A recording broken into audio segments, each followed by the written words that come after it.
What does that mean? Hegel explains some of it in the first paragraph of the so-called Encyclopedia of Philosophical Sciences. He states that philosophy has no presuppositions at the beginning.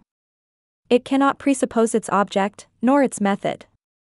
It is in thinking about a specific contents that a method is found. That does not mean that philosophy does not deal with things we know about already.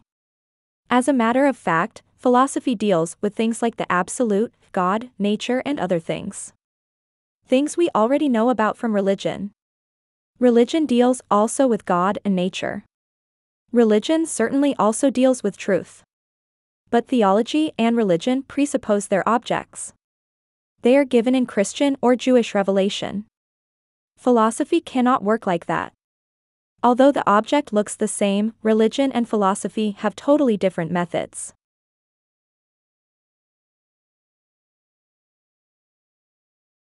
Philosophy therefore has no presuppositions, but nevertheless its objects are known to us. How is that possible? Hegel says that in point of time the mind makes general images of objects, long before it makes notions of them, and that it is only through these mental images, and by recourse to them, that the thinking mind rises to know and comprehend thinkingly. We are acquainted with objects through our natural understanding, our experience, and through the culture that we share with others. We are familiar with many things, but in philosophy we cannot presume that such a familiarity is actually a true knowledge. The mind makes mental images, and ultimately forms notions. We see many trees, and ultimately we form the notion of a tree. So we are familiar with something we call a tree. But is that the same as understanding what a tree is? That is only an example of what Hegel is trying to say. Let's consider this: everyone has a notion of God. He is almighty, loving, gracious, etc. These notions are derived from our experience. Are they therefore true? What we need is to study thinkingly, that is, we need to think with our reflective mind about what is contained in these images, what is expressed with these notions, and especially what is actually presupposed in all of them.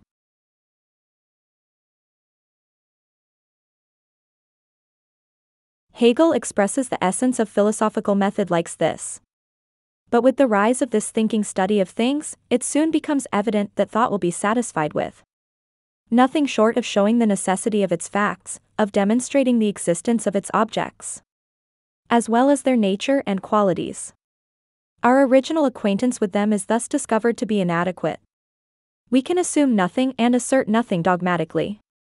Nor can we accept the assertions and assumptions of others. The two most important words here are necessity and demonstration. What philosophy needs is a system. Opinions and thoughts derive their meaning and truth from the whole of what can be said. A notion like God is at first just an opinion, an expression of our individual mind. An image or just a word. The question is not, what is being said about God, or even, what do I want to say about God? The question is, what should necessarily be said about God?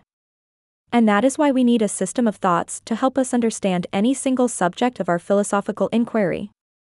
The method by which such a system is constructed is called dialectics.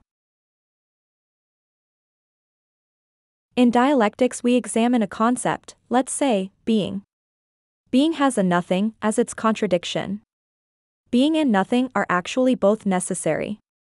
One explains the other like this. Being is the negation of nothing. Nothing is the negation of being. The contradiction of being is therefore a necessary presupposition of being, while it is at the same time its contradiction. In his social philosophy, Hegel uses this method of dialectics. So what does the word speculative mean?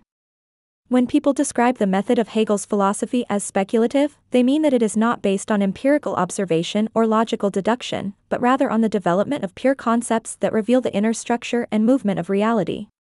Hegel's dialectics is called speculative because it tries to conceptually understand the totality of reality. It is a form of metaphysics because it tries to express the essence of reality. It is a system of thought because Hegel wants to form a total view of the totality of reality. That's the speculative element of his method. It is systematic, metaphysical, speculative, and dialectical.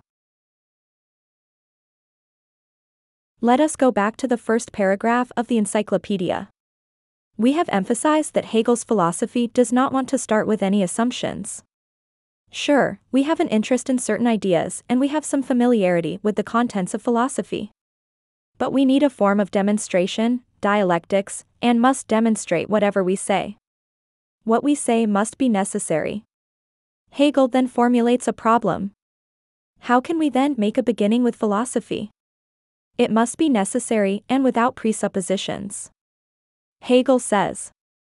And yet we must make a beginning, and a beginning, as primary and underived, makes an assumption, or rather is an assumption. It seems as if it were impossible to make a beginning at all.